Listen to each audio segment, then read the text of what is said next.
नमस्कार, मैं हूं आपके साथ सृष्टि श्रीवास्तव। श्रीलंका के हालात दिन पर दिन बदतर होते जा रहे हैं। आर्थिक तंगी की मार झेल रही श्रीलंका की जनता जबरदस्त गुस्से में है और सरकार को घेर कर खड़ी है। जिस तरह की तस्वीरें और वीडियोस वहां से सामने आ रहे हैं वो निश्चित तौर पर डराने वाले हैं। सड़क से लेकर संसद तक में हाहाकार मचा हुआ है।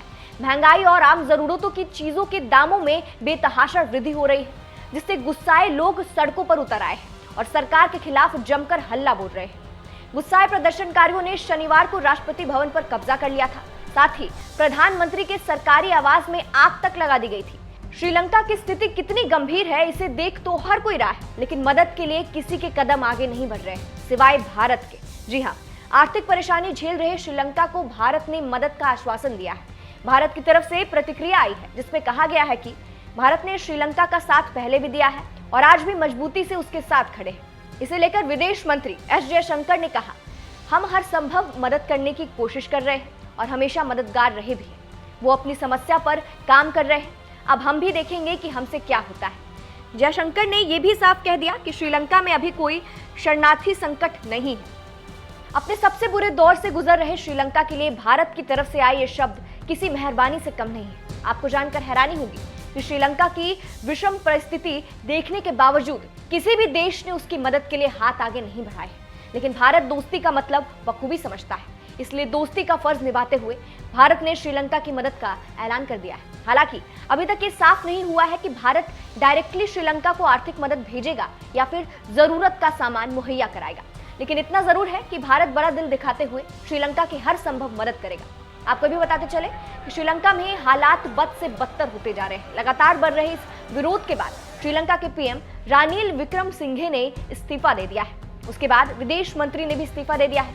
कहा तो ये तक जाने लगा है कि एक एक करके विक्रमसिंघे के सारे मंत्री अपना इस्तीफा दे देंगे। खबर मिल रही है कि 13 अगस्त को राष्ट्रपति गोटबाया राजपक्षे भी अपना इस्तीफा दे देंगे।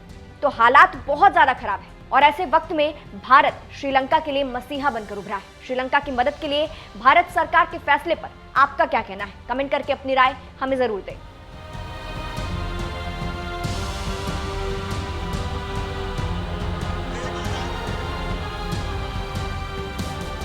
Great to be here on a visit.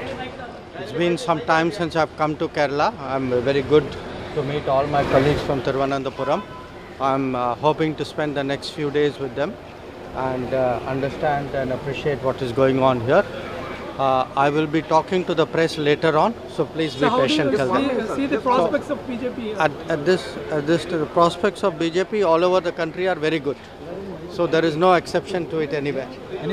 But we will always try and keep working to improve the prospects of BJP. You have What been are there. purpose in this visit?